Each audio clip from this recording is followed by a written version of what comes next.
নিজের বাকশাল তৈরি করে নিজের শাল নিজেই নিয়েছে, যে কারণে এখন পর্যন্ত সেই বাকশালকে তারা ওন করতে পারে না জনগণের সামনে। আবার এইবার 15 বছরে তারা গণতন্ত্র খেয়ে ফেলেছে। ব্যাংক, বিমা, শেয়ার মার্কেট, প্রত্যেকটা প্রতিষ্ঠান তারা ধ্বংস করেছে। বিশ্ববিদ্যালয় সব প্রতিটা শিক্ষা প্রতিষ্ঠান তারা ধ্বংস করেছে। পুলিশ একটি রাষ্ট্রের অপরিচ্ছন্ন অঙ্গ, সেই অঙ্গটাকে ধ্বংস করে ফেলেছে। সেনাবাহিনী, যে সেনাবাহিনী এই দেশের মুক্তিযুদ্ধের মধ্য দিয়ে গড়ে উঠেছে, সেই সেনাবাহিনীর প্রধানকে তারা আমরা দেখেছি কিভাবে দুর্নীতিবাজ বানিয়েছে। রাজনীতিবিদদেরকে চরিত্র হনন করেছে। সুরঞ্জিত সেনগুপ্তর মতো লোক, তাকে কালো বিড়াল বানিয়ে তারা ছেড়েছে। রাশেদ খান মেনন এখনো আওয়ামী লীগের শরিক হিসাবে জেলখানায় আছে। আওয়ামী লীগ এমন কি ভালো কাজ করছে যে জনগণ আওয়ামী লীগের পক্ষে আবার যাবে? তবে কথা একটাই, এই সরকার তার দুর্বলতার কারণে, তার সময় ক্ষেপণের কারণে পরাজিত ফ্যাসিবাদকে আবার দাঁড়ানোর সুযোগ করে দিচ্ছে কিনা সেটাই বিবেচনা করতে হবে। কারণ আমরা জানি যে দীর্ঘ 15 বছর আমরা লড়াই করেছি কিসের জন্য? একটা ভোটের জন্য। যে ভোটের অধিকার আওয়ামী লীগ কেড়ে নিয়েছিল। কি বলতো আওয়ামী লীগ? যে ভোট দিব কিসের জন্য? ওই তারেক আইসা দেশ চালাবে এটার জন্য। শেখ হাসিনা তো পরিষ্কার বলছে, ও যে আগে ভোট চান না উন্নয়ন চান। কারণ উন্নয়ন হলেই তো 50% তাদের পকেটে চলে যায় আগেই, আর বাকি 50% যারা আছে মাঠে ঘাটে তারা কই জায়গায় দেখায়। সেই কারণে উন্নয়নের নামে লুটপাট, সেটাই ছিল ব্যবস্থা। আর গণতন্ত্র তো ছিলই না।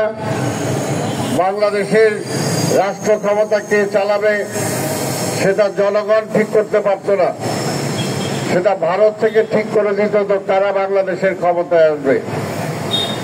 এই তো ছিল অবস্থা। সেই কারণেই 15 বছর আমরা লড়াই করেছি সেই ভোটের অধিকার ফিরে পাওয়ার জন্য। আর এখন যদি বলে যে কেন ভোট, এত তাড়াতাড়ি ভোট কেন? আরে ভাই, তাড়াতাড়ি কোথায়? 15টা বছর পার হয়ে গেছে, আমরা ভোট দিতে পারি নাই। এই যে তরুণ সমাজ আজকে যারা কথা বলতেছে, ভোট দিতে পারে নাই, তাড়াতাড়ি চাইলাম কোথায়? 15টা বছর ধরে তো আমরা ভোটের জন্য অপেক্ষা করতেছি। ভোটের জন্যই তো সংগ্রাম। ভোটই তো আমার অধিকার, ভোটই হলো আমার এই রাষ্ট্রের মালিকানার শ্বেতপত্র। তো সেই কারণে আজকে এই সরকারও বিভিন্ন রকম চাল বাহানা করে আজকে ভোট পিছাচ্ছে। কারণটা কি? যে ভোট দিলে বিএনপি ক্ষমতায় চলে আসবে। আরে তাহলে বিএনপি কি জোর করে ক্ষমতায় আসবে? এক ক্ষমতা হলো ডক্টর ইউনূস, আর যারা বলে তারাই ক্ষমতায়। তাদের অধীনে যদি নির্বাচন হয় আর জনগণ যদি ভোট বিএনপিকে দিয়ে দেয়, তাহলে তাদের সমস্যাটা কি? এটাই বুঝি না, জনগণের উপর আস্থা নাই কেন? জনগণের উপর আস্থা নাই। আচ্ছা, আমরা ঠিক করে দেবো জনগণ কি করতে হবে। এটা ঠিক করতে যায় তো শেখ হাসিনা পালাইছে। তাই আমরা বলতে চাই, বাংলাদেশের মাটিটা ওই যে বৃষ্টি হইলে দেখবে যে খুব আঠাল মাটি নরম হয়ে যায়, আবার বৃষ্টির পরে যখন রৌদ্র আসে তখন এত শক্ত হয় যে উষ্টা খাইলে আঙুল পর্যন্ত ভাঙা যায়। সেই কারণেই এই বাংলাদেশের মানুষকে নিয়ে কেউ আসলে ছিনিমিনি খেলা উচিত না, কেউ না। স্বাধীনতার পরে মাত্র 2-4 বছরের ব্যবধানে যে আওয়ামী লীগ বলছিল তারাই দেশ, তারাই মুক্তিযুদ্ধ, তারাই মুক্তিযোদ্ধা, এই দেশটা তারাই স্বাধীন করছে, এবং শেখ মুজিবই একমাত্র নেতা। কিন্তু 2-3 বছরের মাথায় যখন এই গরিব মানুষের মুখে ভাত তুলে দিতে পারে নাই, এই প্রেস ক্লাবের এইখানে আমরা দেখছি মানুষ না খেয়ে মরে গেছে 42 লাশ। তখনই আঞ্জুমানে মফিদুল ইসলামের নাম সারা পৃথিবী জানছে যে আঞ্জুমানে মফিদুল ইসলাম নামে একটা সংগঠন আছে যে 42 লাশ দাফন করে। এবং কয়েক বছরের মাথায় যে শেখ মুজিব এত বড় নেতা, তাকে যখন মাইরে ফেললো তখন এই রাস্তার মধ্যে যে যত কথাই বলুক, এই রাস্তার মধ্যে যখন ট্যাঙ্ক ঘুরছে সেই ট্যাঙ্কে মানুষ ফুলের মালা দিছে। কাজে জনগণ কারো কেনা না, এই কথাটা মনে রাখতে হবে।